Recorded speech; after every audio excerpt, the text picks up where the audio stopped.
Salam sejahtera untuk kita sekalian. Saudara-saudaraku yang diberkati, bagian bacaan Alkitab kita Lukas 15 ayat 11 hingga ayat yang ke-32. Perspektif yang berbeda dari perspektif yang lazim, sebab biasanya kita melihat teks ini dari sudut pandang si bungsu.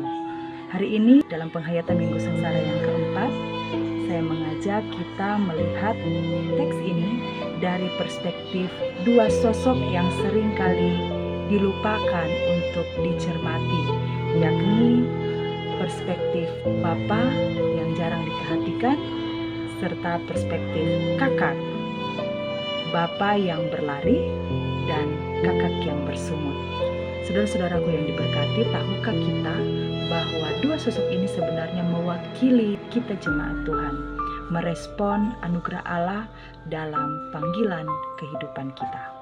Mari kita lihat yang pertama, sudut pandang Bapa yang berlari. Saudara-saudaraku yang diberkati oleh Tuhan, di budaya Timur Tengah, seorang bapa tidak pantas untuk berlari. Jubah bapa tidak boleh terangkat dan kaki bapa tidak boleh dikotori oleh debu. Tetapi mari kita lihat, bapa dari dua orang kakak beradik ini berlari saat ia mendengar berita tentang kepulangan anak bungsunya. Dia tidak peduli dengan tradisi.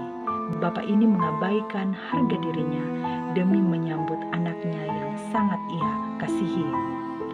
Saudaraku, Injil adalah anugerah yang memalukan, sebab Tuhan merendahkan dirinya dan mengejar kita. Ada istilah lebih baik kalah nasi daripada kalah aks. Artinya bahwa gengsi itu harus dijaga. Nah, kisah ini sebenarnya mau mengkritisi perspektif itu. Gengsi harus ditaruh di belakang dalam perspektif Tuhan, sebab Tuhan berlari menyambut kita. Saudaraku, pertobatan sejati dimulai ketika kita sadar bahwa Tuhan lebih ingin untuk memeluk kita daripada menghakimi kesalahan kita. Kedua, mari kita lihat perspektif kakak yang bersungut. Si kakak marah bukan karena dosa adiknya, tetapi karena kemurahan hati bapaknya. Ia merasa bahwa selama ini ia lebih berhak atas segala perhatian dan kemurahan bapaknya. Dia berkata, "Aku selalu taat." Saudaraku, bukankah dalam kehidupan kita sering kali berlaku seperti kakak ini? Iri saat orang berdosa diberkati, menganggap gereja hanya untuk orang benar saja.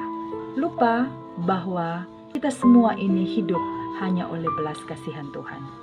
Hal yang ketiga, mari kita lihat perspektif meja pesta. Meja pesta adalah undangan untuk semua. Lukas 15 ayat 23 sampai 24 dan ayatnya yang ke-32. Bapa tidak memilih-milih ketika dia menyembelih anak lembu untuk anak bungsunya.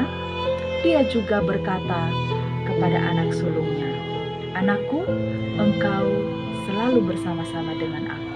Ini gambaran gereja. Ada yang baru bertobat, ada yang sudah lama melayani. Semua punya hak dilayani. Saudaraku, di manakah posisi kita?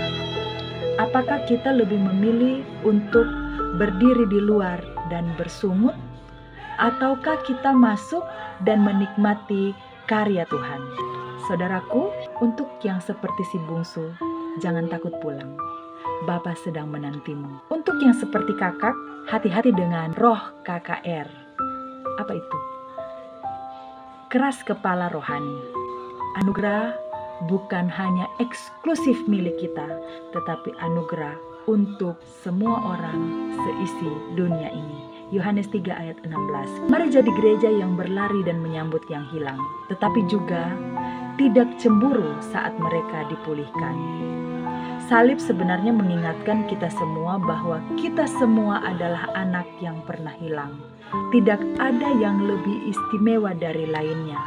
Tetapi Bapa memperlakukan kita begitu istimewa dan Ia siap berlari untuk kita. Tuhan berkenan dan memberkati.